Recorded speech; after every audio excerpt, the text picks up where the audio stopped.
Welcome back to our YouTube channel. ಎಲ್ಲರದ್ದು doubt ಏನಂದರೆ, from the regular expression N F A construct ಮಾಡಬೇಕಾದ್ರೆ ಮತ್ತು epsilon N F A construct ಮಾಡಬೇಕಾದ್ರೆ ಎರಡು same ಇರುತ್ತಾ ಅಂತ ಎಲ್ಲರೂ ಕಮೆಂಟ್ಸ್ ಆಗ್ತಿದ್ದೀರಾ. ನೋಡಿ, ಎರಡು ಡಿಫ್ರೆಂಟ್ ಇರುತ್ತೆ. ಬಿಕಾಸ್ ಎಕ್ಸಾಮ್ಗೆ ಇನ್ನೂ ಟೈಮ್ ಇರೋದ್ರಿಂದ ಇದ್ರದ್ದು ಡಿಫ್ರೆನ್ಸ್ ನೋಡಿಕೊಂಡ್ರೆ ಇದ್ರ ಮೇಲೆ ಪಕ್ಕಾ ಕ್ವೆಶನ್ ಬಂದೇ ಬರುತ್ತೆ. ಈ ಕ್ವೆಶನ್ಗೆ ಅಟ್ಲೀಸ್ಟ್ ಒಂದು 6 to 10 ಮಾರ್ಕ್ಸಿಗೆ ಕ್ವೆಶನ್ ಕೊಡ್ತಾರೆ. ಸೊ ಅದಕ್ಕೆ ತುಂಬ ಇಂಪಾರ್ಟೆಂಟ್ ಅಂತ ಇವಾಗಲೇ ತಿಳಿಸ್ಕೊಡ್ತಿದ್ದೀನಿ, ನೋಡ್ಕೊಂಬಿಡಿ. ಎನ್ ಎಫ್ ಎ ಕನ್ಸ್ಟ್ರಕ್ಷನ್ ಅಂದರೆ ಇದರಲ್ಲಿ ಎಪ್ಸಿಲಾನ್ ಪ್ರೊಡಕ್ಷನ್ ಆಗಲ್ಲ. ಎಪ್ಸಿಲಾನ್ ಎನ್ ಎಫ್ ಎ ಅಲ್ಲಿ ಎಪ್ಸಿಲಾನ್ ಪ್ರೊಡಕ್ಷನ್ ಆಗುತ್ತೆ. ನೋಡಿ, ಇವಾಗ ಇದು ರೆಗ್ಯುಲರ್ ಎಕ್ಸ್ಪ್ರೆಷನ್ ಇದೆ. ಇದಕ್ಕೆ first N F A construction ಹೆಂಗೆ ಮಾಡೋದು ಅಂತ ತಿಳಿಸ್ಕೊಡ್ತೀನಿ. ಎನ್ ಎಫ್ ಎ ಕನ್ಸ್ಟ್ರಕ್ಷನು ಏನಿದೆ, ಇಲ್ಲಿ A plus B whole star ಇದೆ, which means 0 or more number of A plus B combination ಅಲ್ವಾ. So Q not state self A comma B ಅಂತ ತಗೋತೀವಿ. ಸೆಲ್ಫ್ ಎ ಕೊಮ ಬಿ ಅಂದರೆ any number of S and B's ತಗೋಬೋದು. 0 number ಅಂದರೆ direct Q ನಾಟಿಂದ ಬೇರೆ ಸ್ಟೇಟಿಗೆ ಹೋಗ್ಬಿಡುತ್ತೆ.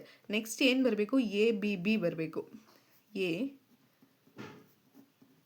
B B, ಓಕೆನಾ. ಇದನ್ನು ಲಾಸ್ಟ್ ಸ್ಟೇಟ್ನ ಫೈನಲ್ ಸ್ಟೇಟ್ ಮಾಡ್ತೀವಿ. ಎ ಬಿ ಬಿ ಬರಲೇಬೇಕು. ಈ ಎ ಪ್ಲಸ್ ಬಿ ಇದೆಯಲ್ವಾ, ಇದು any combination of S and B 0 time ಆದರೂ ಬರ್ಬೋದು, ಮೋರ್ ದ್ಯಾನ್ 1 ಟೈಮ್ ಆದರೂ ಬರ್ಬೋದು. ಓಕೆನಾ. ಎನ್ ಎಫ್ ಎ ಕನ್ಸ್ಟ್ರಕ್ಷನ್ ಗೊತ್ತಾಯಿತು ಅಲ್ವಾ. ಇದೇ ರೆಗ್ಯುಲರ್ ಎಕ್ಸ್ಪ್ರೆಷನ್ಗೆ ಎಪ್ಸಿಲಾನ್ ಎನ್ ಎಫ್ ಎ ಕನ್ಸ್ಟ್ರಕ್ಷನ್ನ ನೋಡ್ಕೊಳ್ಳಿ. Epsilon N F A first ಏನಿದೆ, A plus B whole star ಇದೆ. ಸೊ ಏನು ಮಾಡಬೇಕು, 0 or more number of S and B's accept ಆಗುತ್ತೆ ಅಲ್ವಾ. ಅದಕ್ಕೆ ಕ್ಯೂ ನಾಟ್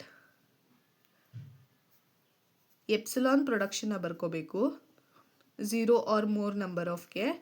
ನೆಕ್ಸ್ಟು Q1 ಅಲ್ಲಿ A plus B whole star ಬರಿಬೇಕು. ಓಕೆನಾ, A comma B. Next again epsilon production ಆಗುತ್ತೆ. ಸ್ಟಾರ್ಟಿಂಗಲ್ಲಿ ಎಂಡಿಂಗಲ್ಲಿ ಸ್ಟಾರ್ ಬಂದಾಗ ಎಪ್ಸಿಲಾನ್ ಪ್ರೊಡಕ್ಷನ್ ಆಗುತ್ತೆ ಅಷ್ಟೇ, ಇನ್ನೇನು ಡಿಫರೆನ್ಸ್ ಇಲ್ಲ. ಜಸ್ಟ್ ನೋಡ್ಕೊಳ್ಳಿ. ಎನ್ ಎಫ್ ಎ ಅಲ್ಲಿ ಎಪ್ಸಿಲಾನ್ ಪ್ರೊಡಕ್ಷನ್ ಬರಬಾರ್ದು. ಎಪ್ಸಿಲಾನ್ ಎನ್ ಎಫ್ ಎ ಅಲ್ಲಿ ಎಪ್ಸಿಲಾನ್ ಪ್ರೊಡಕ್ಷನ್ ಬರಬೇಕು. ನೆಕ್ಸ್ಟು Q2 ಸ್ಟೇಟ್ ಆದಮೇಲೆ ಎ ಬಿ ಬಿ ಏನಿದೆ ಅದನ್ನೇ ಬರ್ಕೋತೀರಾ. A B B Q5 final state ಯಾವುದು, Q5 is the final state. And also ಈ ಸ್ಟೇಟ್ಸ್ನ ಬರ್ಕೋಬೇಕಾದ್ರೆ there is no order. Q1 ಆದಮೇಲೆ Q2 ಬರಿಬೇಕು, Q2 ಆದಮೇಲೆ Q3 ಬರಿಬೇಕು ಅಂತ. ಉಲ್ಟಾಪಟ್ಟ ಸ್ಟೇಟ್ಸ್ ವ್ಯಾಲ್ಯೂಸು ಮ್ಯಾಟ್ರ್ ಆಗಲ್ಲ. ಜಸ್ಟ್ ಈ ಸರ್ಕಲ್ ಹಾಕ್ಕೊಂಡ್ರೆ ಸಾಕು. ಒಳಗಡೆ ಏನು ವ್ಯಾಲ್ಯೂ ಬರ್ಕೊಂಡಿದ್ದೀರಾ ಅದು ನಿಮಗೆ ಯೂಸ್ಫುಲ್ ಆಗಲಿ ಅಂತ ಅಷ್ಟೇ. ಅದನ್ನು ಯಾರು ಚೆಕ್ ಮಾಡೋಣ, ಒಳಗಡೆ ಯಾವ ಸ್ಟೇಟ್ ಬರ್ಕೊಂಡಿದ್ದೀರಾ, Q1 ಬರ್ಕೊಂಡಿದ್ದೀರಾ, Q2 ಬರ್ಕೊಂಡಿದ್ದೀರಾ, ಆ ಥರ. ಓಕೆನಾ. ಇವಾಗ ಗೊತ್ತಾಯಿತು ಅಲ್ವಾ. ಎಪ್ಸಿಲಾನ್ 0 ನಂಬರ್ ಎನ್ಕೌಂಟರ್ ಆಗಬೇಕಂದ್ರೆ ಡೈರೆಕ್ಟ್ ಎಪ್ಸಿಲಾನ್ ಹೋಗ್ಬಿಟ್ಟು ಎ ಬಿ ಬಿ ಆಗುತ್ತೆ. 1 ಟೈಮ್ ಆಗಬೇಕಂದ್ರೆ ಎಪ್ಸಿಲಾನ್ ಎ ಆರ್ ಬಿ ಆಗಿಬಿಟ್ಟು ಮತ್ತೆ ನೆಕ್ಸ್ಟಿಗೆ ಹೋಗುತ್ತೆ. ಓಕೆನಾ. ಇದು epsilon N F A construction, this is N F A construction.